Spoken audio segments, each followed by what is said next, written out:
সততা যদি কারোর মধ্যে না থাকে, হক যদি কারোর মধ্যে না থাকে, তাহলে সেই লোকটার ঠিকানা হয়ে যাবে জাহান্নাম। এবং সত্য কথার ব্যাপারে আল্লাহ তাআলা এতটাই গুরুত্ব দিয়েছেন, যদি কারো মুখ থেকে সত্য কথা বের করে ফেলে, তার ভুল আমলগুলো আল্লাহ পাক ইবাদত বলে চালায়া দিবেন। আল্লাহ রাব্বুল আলামিন বলেন, ইয়া আইয়ুহাল্লাযীনা আমানুত্তাকুল্লাহা ওয়া কুলু قولا سديدا يصلح لكم أعمالكم ويغفر لكم ذنوبكم ومن يطع الله ورسوله فقد فاز فوزا عظيما জোরে বলুন আল্লাহু আকবার। ঈমানদাররা তোমরা আল্লাহকে ভয় করো।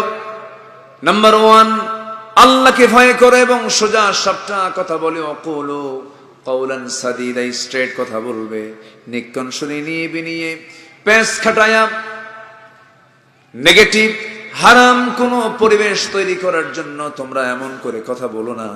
তোমরা যখন কারোর সঙ্গে কথা বলবে, সোজা সাপটা কথা বলবে। এই হুকুমটা হলো কার? আসতে বলবেন না, কার? আল্লাহ তাআলা। অকুলু কওলান সাদীদা, সোজা সাপটা কথা বলবে।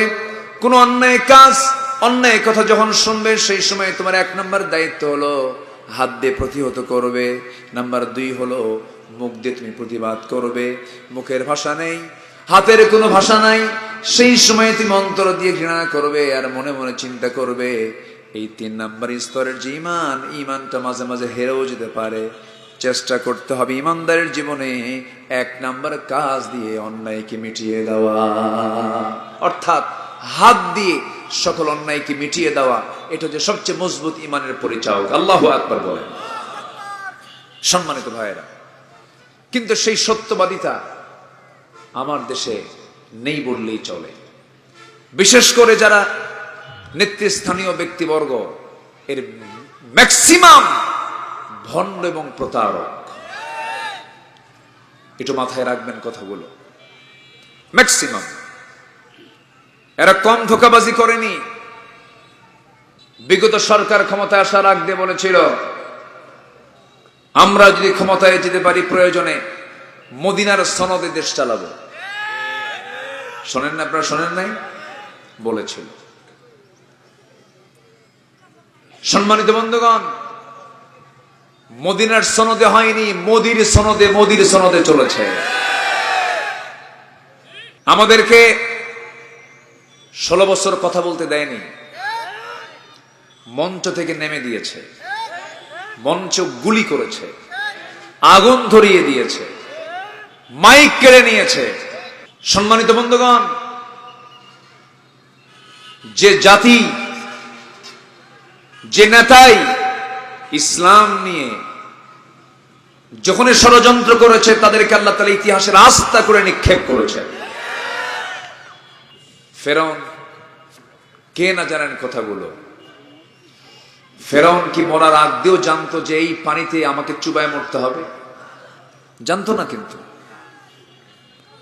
সে 2 মিনিট আগেও জানে না এই দড়ি আমার মরণ হবে।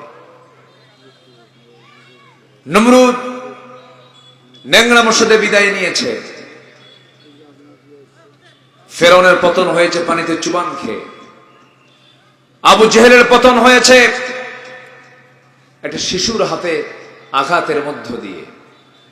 যুগে যুগে যারাই ইসলাম নিয়ে, দ্বীন নিয়ে, কোরআন নিয়ে, আল্লাহর জীবন বিধান নিয়ে যারাই ষড়যন্ত্র করেছে, তাদের পরিণত হয়েছে আবু জেহেল, হামান, নমরুদের মতো।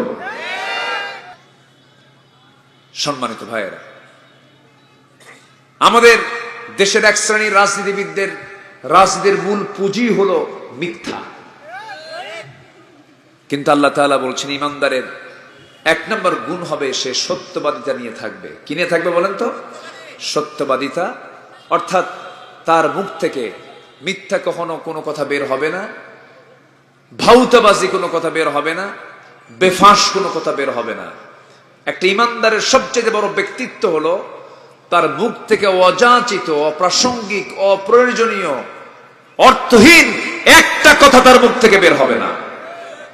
এটা হচ্ছে ইমানদারের এক নম্বর গুণ।